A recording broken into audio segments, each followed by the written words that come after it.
All right, so today we're diving deep into someone almost everyone knows, Mother Teresa. Yeah, the Saint of Calcutta, right. Exactly, dedicated to helping the poor. But, what if there's more to her story? Oh, yeah, definitely some fascinating contradictions there. She's this global icon, even won a Nobel Peace Prize, but her legacy kind of tangled up with some, well, unsettling stuff, too. That's exactly what we're looking at today. We found this episode of the Misiones podcast, and it really digs into all the complexities of her life, paints a very different picture, far from that typical saintly image. Yeah, it definitely challenges the usual story. So where do we even begin? Our mission, I guess, is to explore both sides, right? The incredible humanitarian work and the criticisms. Like, was she really all about compassion, or was there something else going on? Well, let's go way back.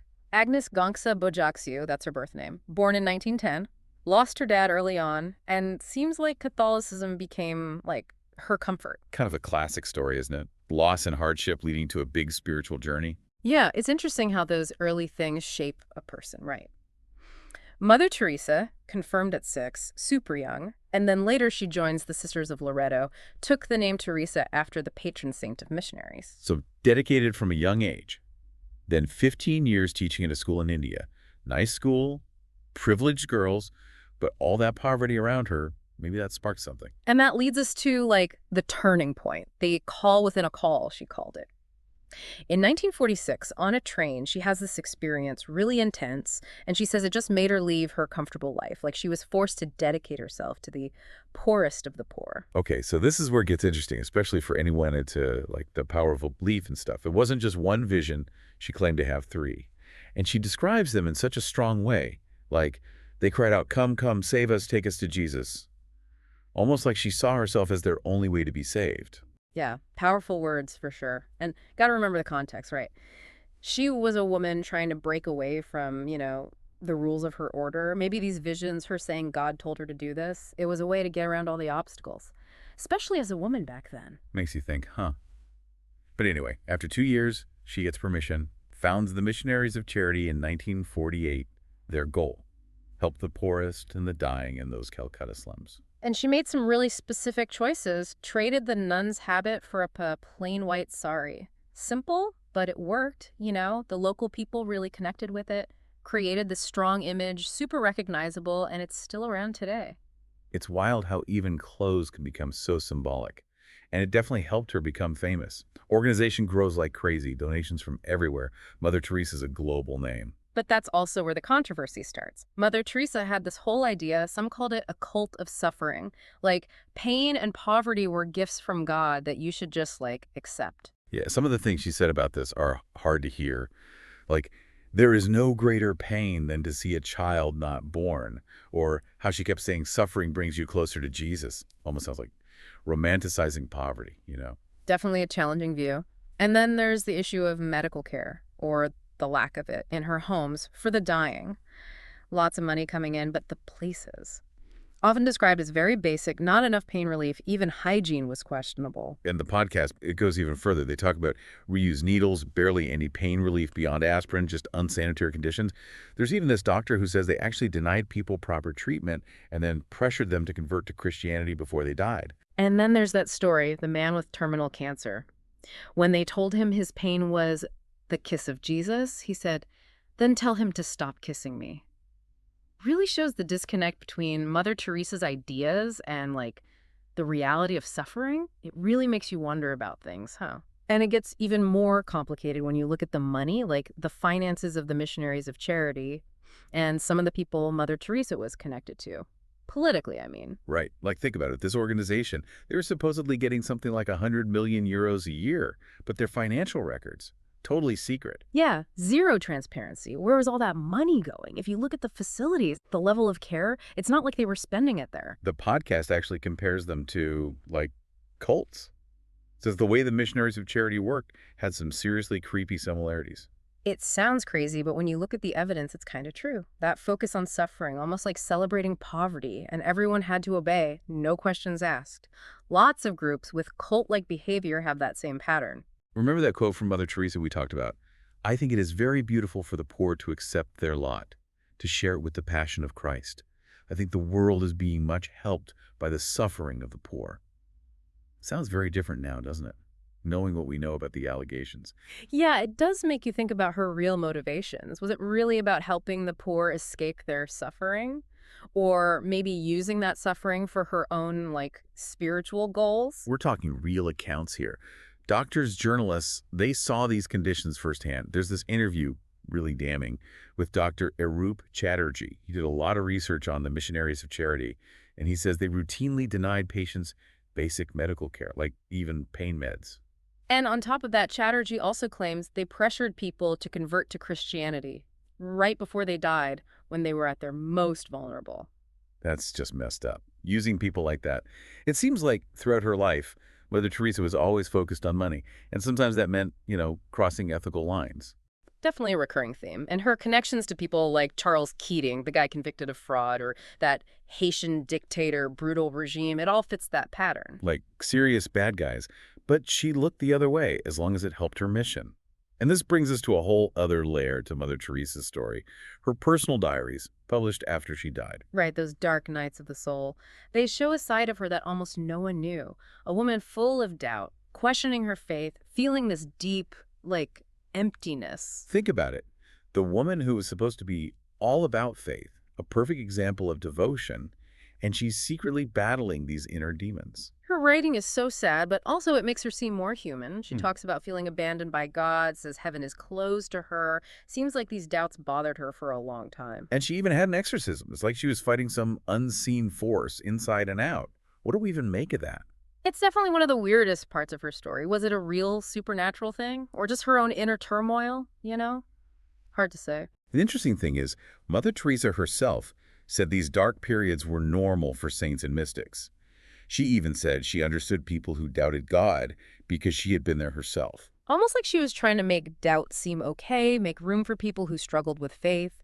But out in the world, she kept up this image of total devotion.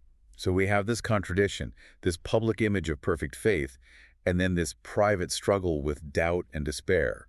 Reminds us that even the most famous people are just people with the same anxieties, same doubts. Right, and that internal conflict, it makes you ask, how does that fit with her drive to become a saint? Yeah, what was that all about? Was it real faith or something else, maybe wanting to leave a legacy or to solidify her power? It's hard to know for sure, but to be a saint, you need miracles. And the two miracles they say Mother Teresa did, they're a little questionable. Let's just say there wasn't much of an investigation.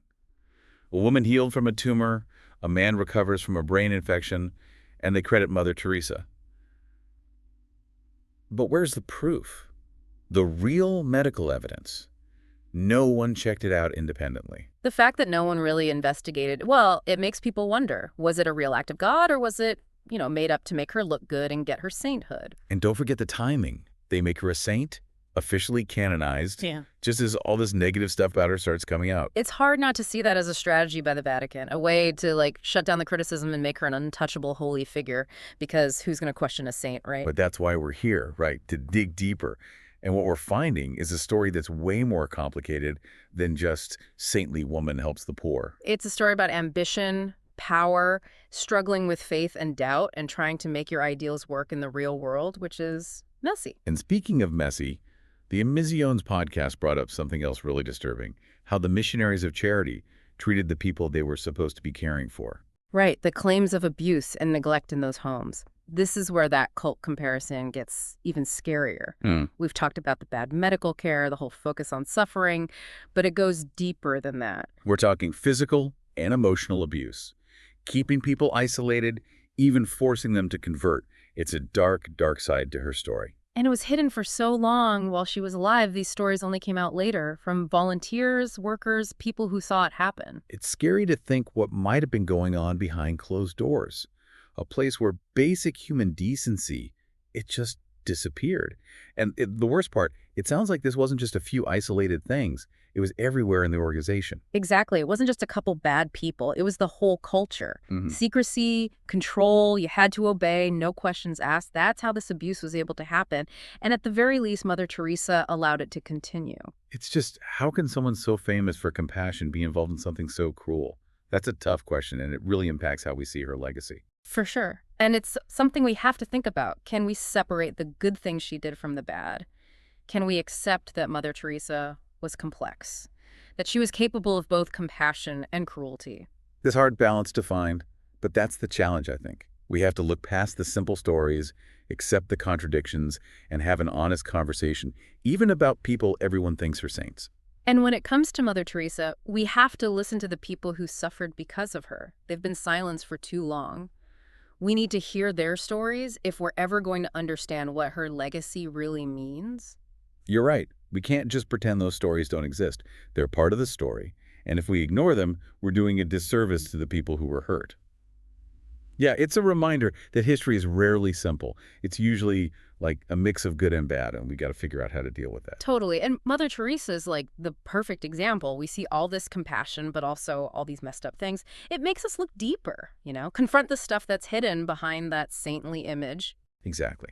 And as we try to make sense of it all, we can't forget about the context, right?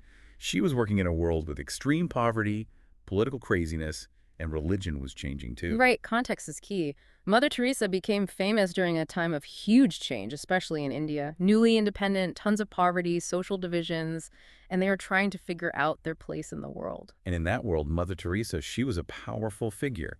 Her message was simple: love, compassion, and it really resonated with people everywhere. It wasn't just the message, though. It was her whole image. The white sari, humble, always working with the poorest people. That image, it was powerful. It went beyond culture and religion. It's crazy how image and perception can shape how we see someone. And for Mother Teresa, that image became so connected to her work, you can't really separate them. Shows how we often see what we want to see. We make up stories that fit our beliefs, and sometimes those stories hide the truth, the more complex reality. And that brings us back to the big question. Was Mother Teresa a saint or something else? I don't think it's that easy. Her legacy, it's like this mix of compassion and controversy, selflessness, but also questionable motives. Shows us that even the most famous people, they're human. They make mistakes. They can do good and bad things. Yeah, her story keeps people talking, keeps them thinking. And that's what makes it so interesting, I think. It makes us question our own beliefs about faith, charity, and what it really means to help others. It goes way beyond just one woman. It's about what it means to be human, the good and the bad, the doubt and the faith, and just trying to find meaning in a world full of suffering. So as we wrap up this deep dive, here's a final thought. How do we balance the good someone does with the harm they might have caused? Can you separate the saint from the sinner? Or is it all just part of being human, all that messiness? Let us know your thoughts. Keep the conversation going. Share your ideas on social media. Thanks for joining us on the deep dive. Until next time, keep questioning, keep exploring, and keep digging deeper.